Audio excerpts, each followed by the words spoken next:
Disney has been secretly teaching us ancient philosophy, hiding profound wisdom in plain sight throughout the Lion King franchise. For decades, we've been watching these beloved films without realizing that beneath the surface animation and catchy songs lies an intricate philosophical system. The Lion King isn't just about a young cub finding his way home. It's a masterclass in one of history's most enduring philosophical concepts, the golden mean. Let me ask you something. Have you ever noticed how every single major conflict in The Lion King resolves not through total victory, but through balance? This isn't coincidence, it's deliberate design. The golden mean, first formalized by Aristotle, represents the desirable middle between two extremes, one of excess and one of deficiency. It's the perfect balance between opposing forces. And when we examine The Lion King through this lens, a hidden pattern emerges that completely transforms our understanding of the entire franchise. Think about it. From Pride Rock's very design, balance between sky and earth, to the careful equilibrium of the circle of life, balance isn't just a theme. It's the philosophical backbone of everything we see. The Pride Lands themselves are depicted as the perfect middle ground between the barren outlands and the lush but indulgent jungle where Timon and Pumbaa reside. Honestly, once you start seeing this pattern, you can't unsee it. The royal lineage itself follows this principle generation after generation. Let's begin with the most obvious embodiment of this philosophy, Mufasa and Scar. These brothers represent opposite extremes on the spectrum of leadership. Mufasa embodies excessive duty, rigid adherence to tradition, and unwavering responsibility. His famous line, "Everything the light touches is our kingdom," reveals his expansive, almost overwhelming sense of duty. Meanwhile, Scar represents the opposite extreme, selfish indulgence, rejection of responsibility, and excessive self-interest. His memorable song, "Be Prepared," celebrates chaos and personal gain at the expense of others. The visual design of these characters reinforces this philosophical contrast in ways you've never noticed before. Mufasa's golden coloration and full mane symbolize abundance, perhaps even excess in his sense of duty. His physical stature is imposing, almost too powerful. Scar, with his dark mane and lean frame, represents deficiency in traditional leadership qualities, but excess in cunning and selfishness. What if these weren't just character design choices, but deliberate philosophical statements? The Pride Lands under Mufasa prosper, but there's a rigidity to his rule. When young Simba asks about the shadowy place, Mufasa doesn't explain. He simply commands, "You must never go there." This is the action of someone who believes so deeply in order that he leaves no room for questioning or growth. Scar's rule, by contrast, represents complete abandonment of responsibility. The opposite extreme. Under him, the Pride Lands wither into a barren wasteland. Both extremes, Mufasa's rigid order and Scar's chaotic self-interest, ultimately fail. It's Simba who must find the golden mean between these extremes. His journey isn't about becoming Mufasa 2.0, it's about finding a balanced approach to leadership that avoids both extremes. Come on, look at Simba's character design as he grows. The adult Simba takes visual elements from both Mufasa and Scar. His mane is neither as full as Mufasa's nor as dark as Scar's. He physically embodies the middle path. But here's where it gets absolutely mind-blowing. This pattern repeats in every Lion King film. In The Lion King 2, we see the same philosophical struggle between extremes.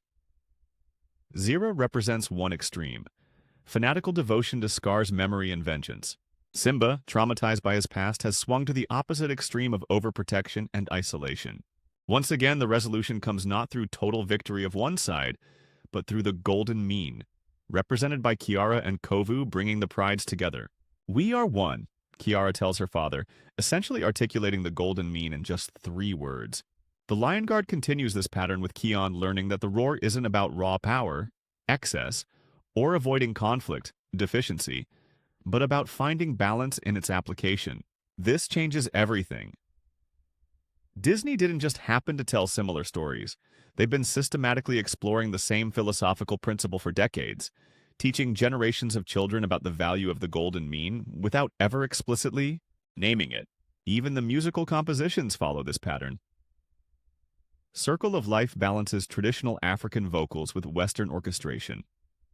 Hakuna Matata represents the extreme of carefree living, while Be Prepared represents the extreme of ambition. The music that plays when Simba returns to claim the Pride Lands? It blends elements of both. The very geography of the Pride Lands reinforces this philosophy. Pride Rock stands at the center, a balanced formation between earth and sky. The watering hole sits in the middle of the territory, providing sustenance. The elephant graveyard lies at one extreme, barren and devoid of life. The jungle where Timon and Pumbaa live represents the opposite extreme, abundant but lacking purpose. But I've barely scratched the surface of this hidden philosophical system. What if I told you that every single major character in The Lion King represents a position on this philosophical spectrum?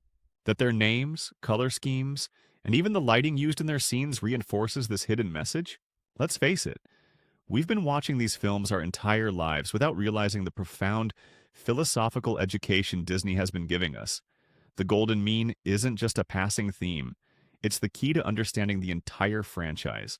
And now that we've uncovered this foundation, we can see how it applies to specific character journeys across all Lion King content. The balance between duty and freedom, between tradition and innovation, between self and community. As we dive deeper, you'll see how this philosophical approach explains character motivations that previously seemed inconsistent. You'll understand why certain characters meet their demise while others find redemption. Most importantly, you'll never watch these films the same way again. Because once you understand Disney's secret philosophy, everything about The Lion King takes on new meaning. From Rafiki's seemingly random behaviors to the significance of the circle of life concept, it all becomes clear through the lens of the golden mean. But before we explore how this philosophy manifests in specific character arcs and plot developments, we need to examine the most direct embodiments of this dualistic approach. The royal pairs that drive each film's conflict. Because what happens between these pairs reveals Disney's most profound philosophical statements about power, responsibility, and the true meaning of leadership. The Lion King franchise doesn't just tell stories about lions, it systematically explores philosophical dualities through carefully constructed character pairs. Throughout the series, Disney presents us with royal pairs that represent opposing philosophical extremes. These dualities aren't random. They're deliberately designed to demonstrate the consequences of philosophical imbalance and the necessity of finding the golden mean. The royal pairs across the franchise follow a pattern so consistent, it cannot be coincidental. Let's examine the first and most iconic pairing, Mufasa and Scar. These brothers represent opposing extremes of leadership philosophy. Mufasa embodies dutiful excess, total commitment to tradition and responsibility without questioning. Scar represents selfish excess, complete rejection of duty in favor of self-interest. What if these characters were designed specifically to represent these philosophical positions? The evidence is in the details.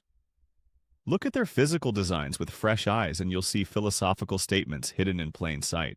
Mufasa's imposing size and full golden mane symbolize abundance, perhaps even excess, in traditional leadership qualities.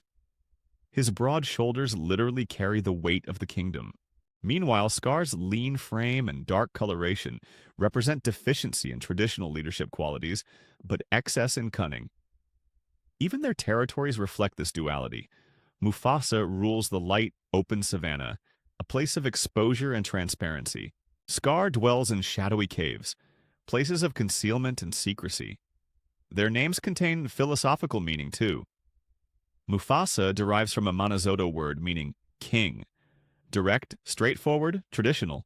Scar, originally Taka, represents damage, imperfection, deviation from the ideal. Their signature songs reinforce these philosophical positions.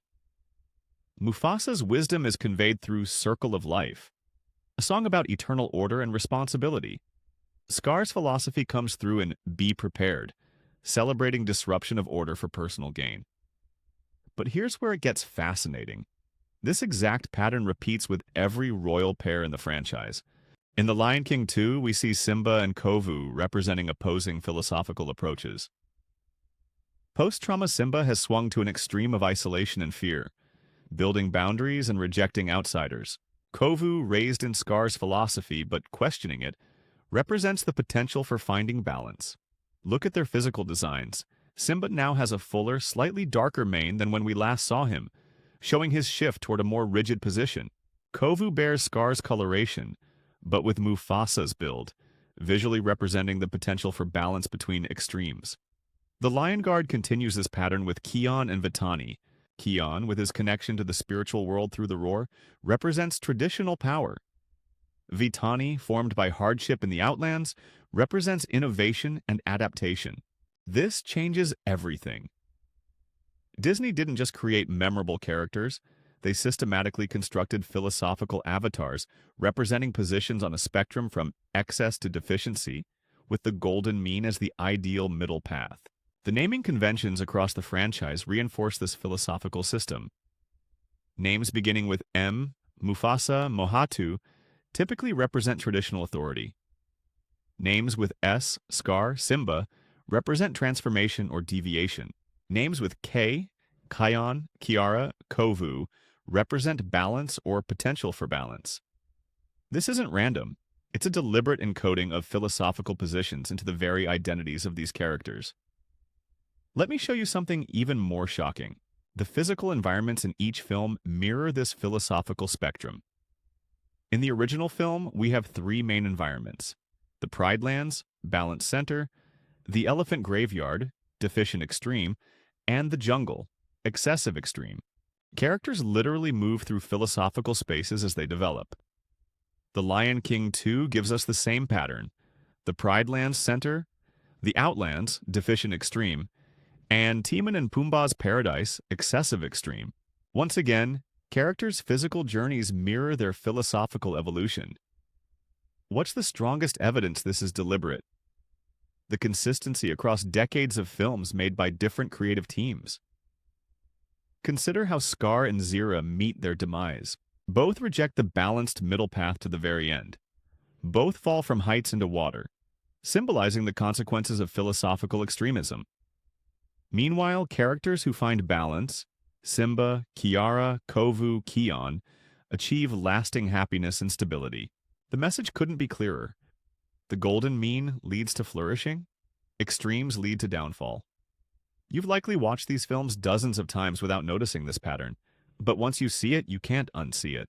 Disney has been teaching us Aristotelian ethics through animated lions. Let's face it, most children's entertainment simplifies morality into good guys and bad guys.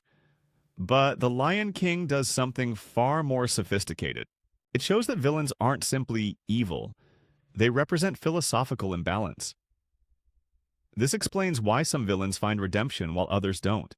Those who can move toward balance, Kovu, are redeemed. Those who refuse, Scar, Zira, are not.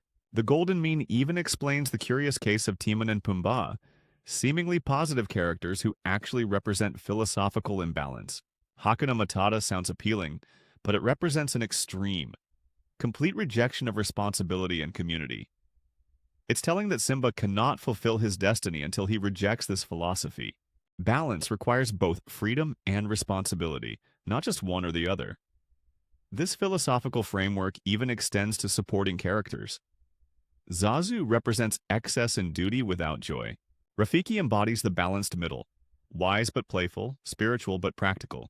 Honestly, it's remarkable how consistently this philosophy runs through every aspect of these films. From character design to musical themes, from plot resolutions to visual symbolism. The royal dualities aren't just dramatic devices. They're philosophical statements about leadership, community, and personal growth. Each pair presents opposing approaches, and the resolution always comes through finding the middle path. When we examine Mufasa and Scar side by side, we see that neither represents the ideal. Mufasa's rigid adherence to tradition left no room for adaptation, while Scar's complete rejection of duty led to ecological collapse. Simba's true heroism comes not from defeating Scar, but from finding the middle path between Mufasa's rigid duty and Scar's selfish freedom. He becomes neither his father nor his uncle, but a balanced leader who incorporates wisdom from both extremes. Watch how this plays out in the infamous scene where Simba confronts his father's ghost. Mufasa tells Simba, you have forgotten who you are. This isn't just about remembering his royal identity. It's about finding balance between the extremes represented by Mufasa and Scar, between the Pride Lands and the jungle. The most compelling evidence for this philosophical framework comes from characters who move across the spectrum. Kovu begins aligned with Scar's philosophy but finds balance. Kiara starts with Simba's overprotected approach but finds her own balanced path. What if Disney deliberately designed these character journeys as philosophical lessons about finding the golden mean in our own lives? This pattern becomes even more fascinating when we examine how it plays out across generations, creating a philosophical pendulum that swings between extremes before finding balance. The Lion King saga isn't just about individual characters finding balance. It reveals a generational pendulum that swings between philosophical extremes across time. This pattern is so consistent across Lion King media that it transcends coincidence. Each generation begins at one extreme, swings to the opposite extreme, and only finds peace when balance is achieved. The hidden brilliance of Disney's approach is that it shows philosophy as an intergenerational conversation. Think about how the story unfolds across generations. Mufasa's rule, while prosperous, leans toward rigid traditionalism. What happens next? The pendulum swings violently to the opposite extreme under Scar. Complete rejection of responsibility and tradition. The pattern repeats with Simba.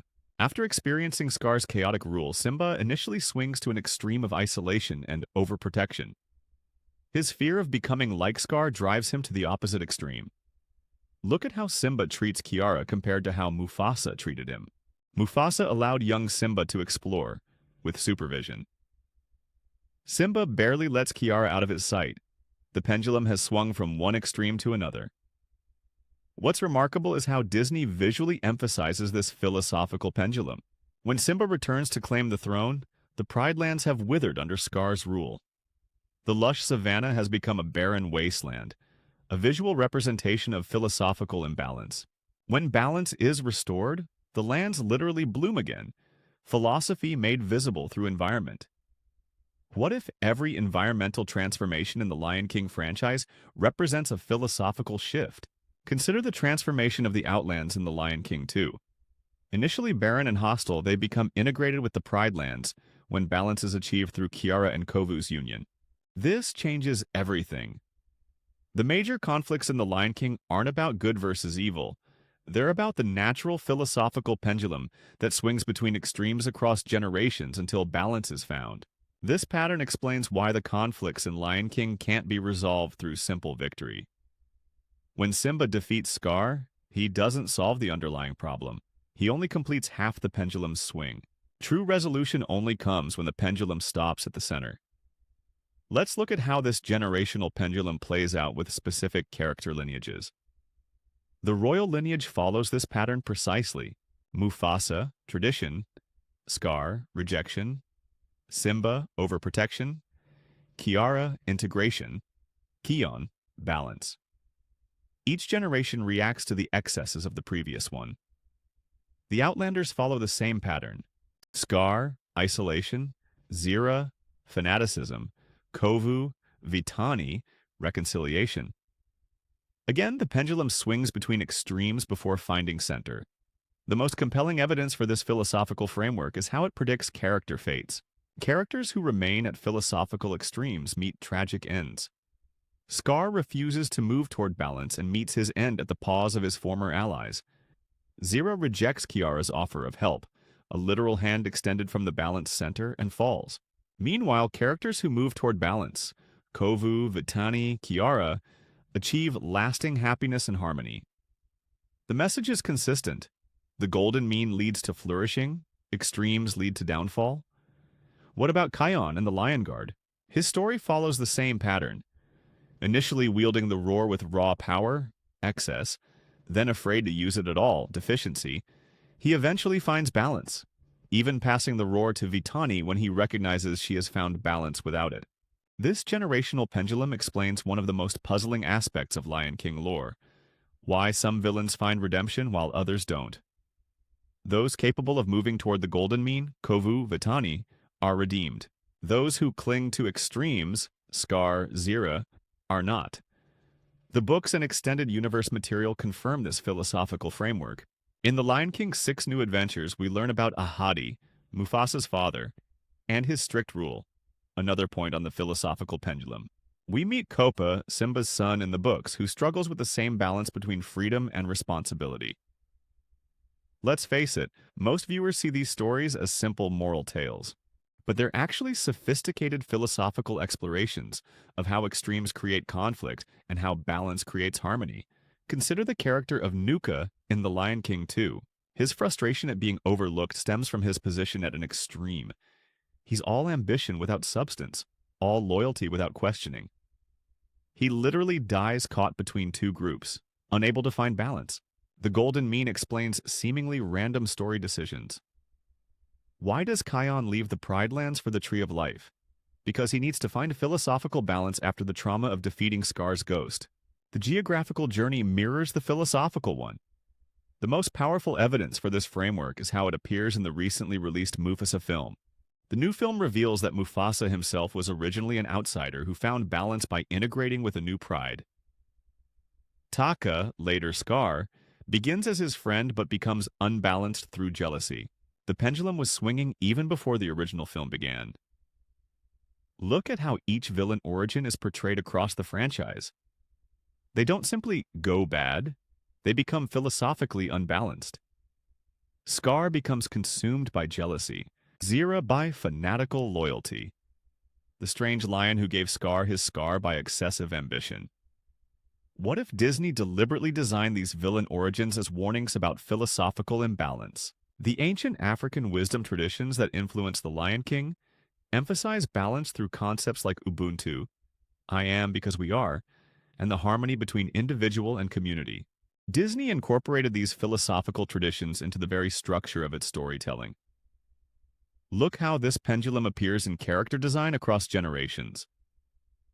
Mufasa's golden coloration represents traditional authority. Scar's dark mane represents rejection of tradition. Simba combines elements of both. Kiara has her father's coloration but her own distinct identity. Kion bears the mark of the guard, literally wearing balance on his shoulder. The Golden Mean explains even subtle character choices. Why does Rafiki hit Simba with his stick? It's a perfect metaphor for the Golden Mean.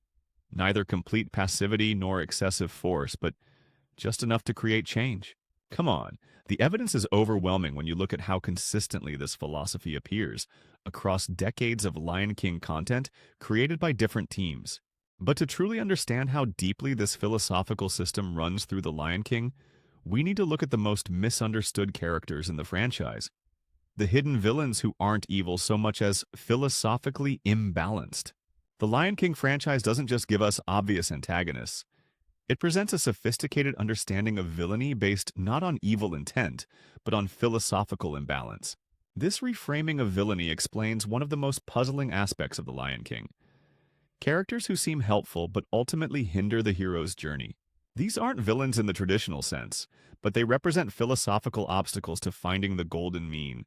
Look past the obvious bad guys, and you'll discover that the true antagonists are philosophies of extremism. The traditional view of villainy in The Lion King focuses on characters like Scar and Zira. But through the lens of the Golden Mean, we see that what makes these characters problematic isn't simply malice. It's their philosophical extremism. Scar doesn't just want power, he represents complete rejection of responsibility and tradition. His rule isn't just cruel, it's fundamentally unbalanced, leading to ecological collapse of the Pride Lands. The withered landscape isn't just a visual effect, it's philosophy made visible. Zira isn't just vengeful, she represents fanatical devotion to a single cause at the expense of all else, including her children's well-being. Her persistent loyalty to Scar long after his demise shows philosophical inflexibility taken to a destructive extreme. This changes everything. The most dangerous philosophical extremists in The Lion King aren't the obvious villains. They're Timon and Pumbaa with their seductive philosophy of Hakuna Matata. Think about it. Hakuna Matata sounds positive. No worries, no responsibilities, complete freedom. But it represents a philosophical extreme that's just as unbalanced as Scar's selfish ambition or Zira's fanaticism. What if Timon and Pumbaa aren't simply comic relief, but philosophical antagonists who nearly prevent Simba from finding his balanced path. The evidence is in Simba's character arc. Under Timon and Pumbaa's influence, he abandons all responsibility, connection to his past, and his place in the community. He lives in excess, literally eating bugs and lounging around, while his homeland withers. Rafiki doesn't just find Simba by chance. He represents philosophical wisdom finding someone lost in excess. His famous line, "You can either run from the past or learn from it," is a direct challenge to the Hakuna Matata philosophy. The mark of evil across the franchise isn't physical, it's philosophical. Characters marked by extremism all share a common fate. Scar, defined by excessive ambition, meets his end at the paws of hyenas, symbolic of how extremism ultimately consumes itself. Zira, consumed by fanaticism, plunges into a river rather than accept balance. Nuka, driven by desperate need for approval, is crushed between prides, literally destroyed by his inability to find middle ground. Even the strange lion who gave Scar his scar, as revealed in the Lion Guard, represents philosophical extremism, attempting to use Scar for his own excessive ambition. When we re-examine these characters through the golden mean philosophy, their motivations and fates become clear. Consider how Disney visually represents philosophical positions. Characters at extremes are often shown in harsh lighting, at physical edges, cliffs, borders, or in exaggerated poses. Characters finding balance are depicted in soft light, centered compositions, and stable postures. The confrontation between Simba and Scar takes place on the edge of Pride Rock, literally the edge of the balance center. Their battle isn't just physical, it's philosophical between extremes, fighting for control of the center. Let's face it, most viewers miss the philosophical dimension of these conflicts because the adventure and emotion are so compelling. But Disney has layered these philosophical messages throughout the franchise. Even the hyenas represent a philosophical position. Opportunism without principles, following whoever offers immediate gratification. They're not evil, they're unanchored from any philosophical center, swinging to whichever extreme seems advantageous. The most fascinating villains are those who move across the philosophical spectrum. Kovu begins aligned with Zira's extremism, but moves toward balance. His scar, matching Scar's mark, initially brands him as philosophically extreme. But unlike Scar, he finds the middle path. The Outlanders as a group follow this pattern. Initially representing philosophical extremism in their hatred of Simba's pride, many find balance through integration. Those who cannot Zira meet tragic ends. What about Mufasa? Is he a hidden villain? Not exactly, but his rigid adherence to tradition without flexibility represents its own form of imbalance. It's telling that Simba cannot simply emulate his father. He must find his own balanced approach. The subtle genius of Disney's approach is that no character perfectly embodies the golden mean at first. Even seemingly wise characters like Rafiki display moments of imbalance. His cryptic communications and seemingly random behaviors sometimes hinder rather than help. He finds his balanced purpose when he guides Simba towards self-discovery rather than simply telling him what to do. Examine the famous scene where Mufasa appears in the clouds. His message isn't "be like me," it's "remember who you are." This isn't about emulating his father's extremism, but finding his own balanced identity that incorporates lessons from both extremes. The Lion Guard extends this philosophical framework with Kion's struggle to use the roar appropriately, neither with excessive force nor with timidity, but with balanced judgment. The most compelling evidence for this view of villainy comes from redemption arcs. Characters who can move from extremes toward the golden mean find redemption. Those who cannot, who remain philosophically rigid, do not. This explains why Kovu and Vitani are redeemed while Zira is not. Honestly, once you see this pattern, the entire franchise makes more philosophical sense. The conflicts aren't simply about power or territory, they're about finding balance between opposing philosophical approaches to life. The strange lion who gave Scar his scar represents the origin of this philosophical conflict. The first character to embrace extreme ambition and try to corrupt others. His legacy continues through characters who embrace similar philosophical extremes. The visual symbolism of philosophical extremism appears in every film. The volcanic eruption during Be Prepared isn't just dramatic imagery. It's a visual metaphor for how philosophical extremism creates instability and destruction. The balanced Pride lands, by contrast, exist in harmonious equilibrium with nature. The lighting in Timon and Pumbaa's jungle, perpetually dappled and dreamy, visually represents the seductive but ultimately unbalanced nature of their philosophy. The return to the Pride lands brings clear, balanced light. What if these weren't just artistic choices but deliberate philosophical statements? The Lion King doesn't present simple heroes and villains. It shows that villainy itself is a form of philosophical imbalance. The true challenge isn't defeating enemies, but finding the balanced middle path between extremes. This sophisticated approach to conflict explains why Lion King has endured for generations. It doesn't just tell us, be good, not bad. It explores how finding balance leads to flourishing, while extremism leads to downfall. As we've seen, this philosophical framework explains character motivations, visual design, plot resolutions, and even musical themes throughout the franchise. But the most surprising aspect is how this same philosophy extends far beyond The Lion King to influence Disney's broader approach to storytelling. The golden mean philosophy we've uncovered in The Lion King isn't isolated. It extends throughout Disney's creative universe, revealing a consistent philosophical approach that transcends individual franchises. When we recognize this pattern, we gain unprecedented insight into why certain Disney stories resonate so deeply across generations and cultures. The Lion King might be Disney's most sophisticated exploration of the golden mean, but this philosophy appears throughout their most enduring works. Disney's greatest stories consistently explore the journey toward balance between opposing extremes. Consider how this philosophy manifests in other Disney classics. Frozen presents the balance between emotional suppression, conceal, don't feel, and uncontrolled emotional expression. Elsa's Ice Storm. The resolution comes through finding the golden mean. Emotional honesty tempered with responsibility. Moana navigates between extreme tradition, staying on the island, and extreme rejection of tradition, Maui's self-centered adventures. She finds the balanced middle path that honors tradition while embracing necessary change. Even Beauty and the Beast explores this philosophy. The Beast represents excessive emotion without restraint. Gaston represents excessive pride without substance. Belle represents the balanced middle, embracing emotion while maintaining rational judgment. The backgrounds of Disney's creative teams reveal why this philosophy features so prominently in their work. Many key creators behind The Lion King, including Don Hahn, Roger Allers, and Irene Mecchi, studied classical literature and philosophy. Their educational backgrounds included exposure to Aristotelian ethics and the concept of the golden mean. Furthermore, Disney's global research teams consistently incorporate local philosophical traditions into their storytelling.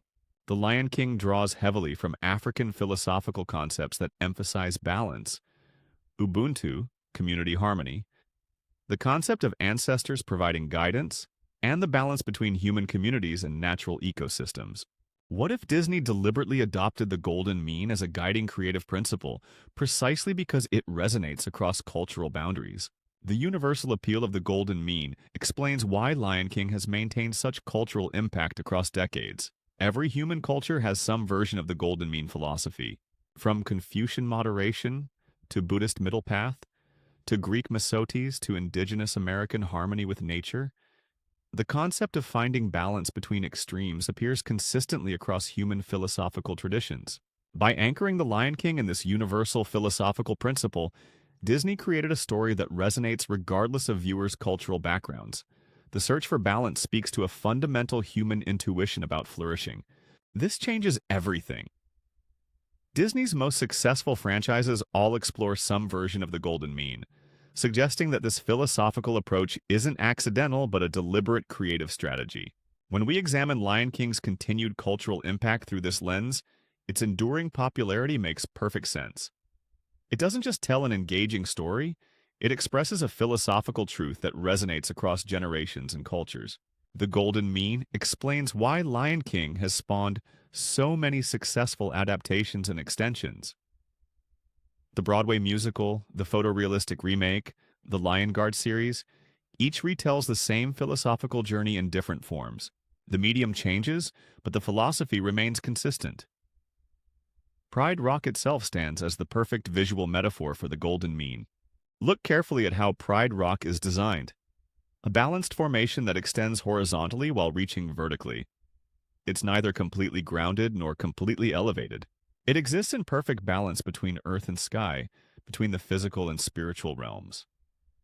The famous opening ceremony takes place at the tip of Pride Rock, the literal balanced center of the kingdom. When Simba reclaims the throne, he stands at this same balanced center. The geography isn't just dramatic, it's philosophical. What if Pride Rock's design was deliberately created as a physical manifestation of the golden mean?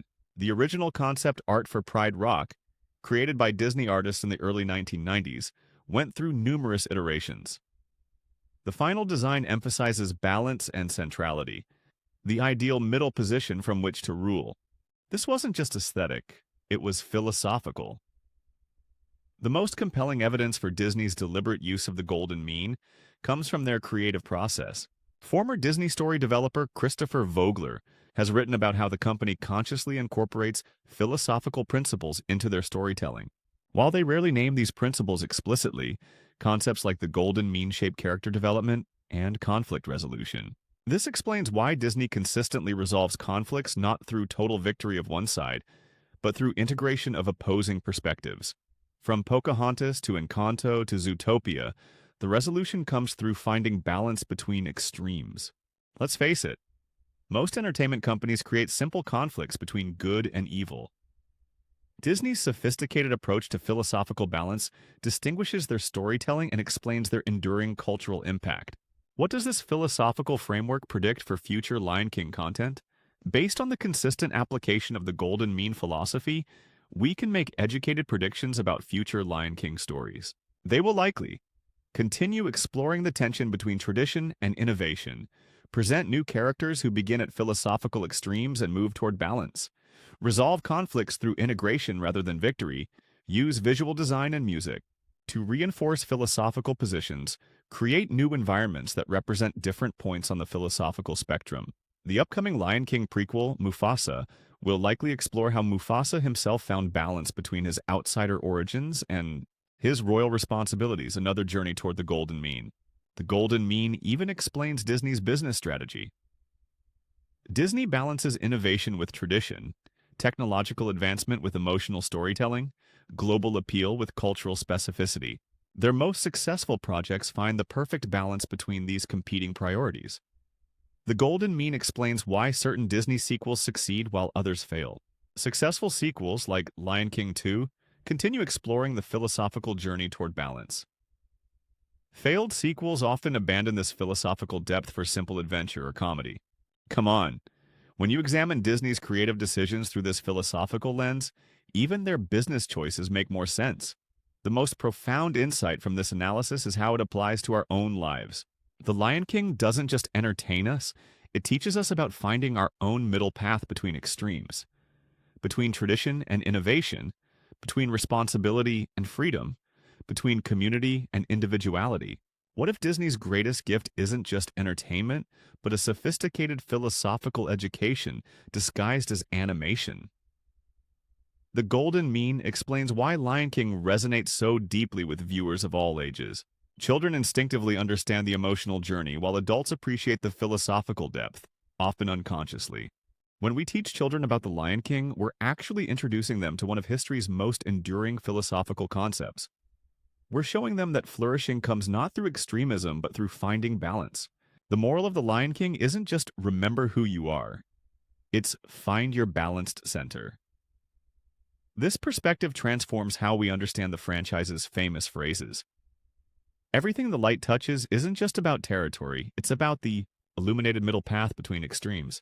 Circle of Life isn't just about ecological cycles, it's about the balanced relationship between individual and community, between freedom and responsibility.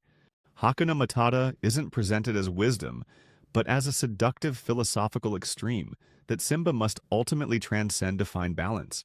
We Are One isn't just about peace between prides, it's about integrating opposing philosophical approaches into a harmonious whole. Honestly, the sophistication of this philosophical framework explains why The Lion King continues to inspire academic analysis, creative adaptations, and emotional connection decades after its release.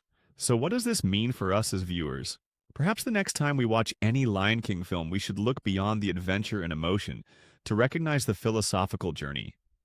We might find that it speaks to our own struggles to find balance in an increasingly extreme world. After all, don't we all navigate between extremes in our own lives? Between work and leisure, between self and others, between tradition and innovation.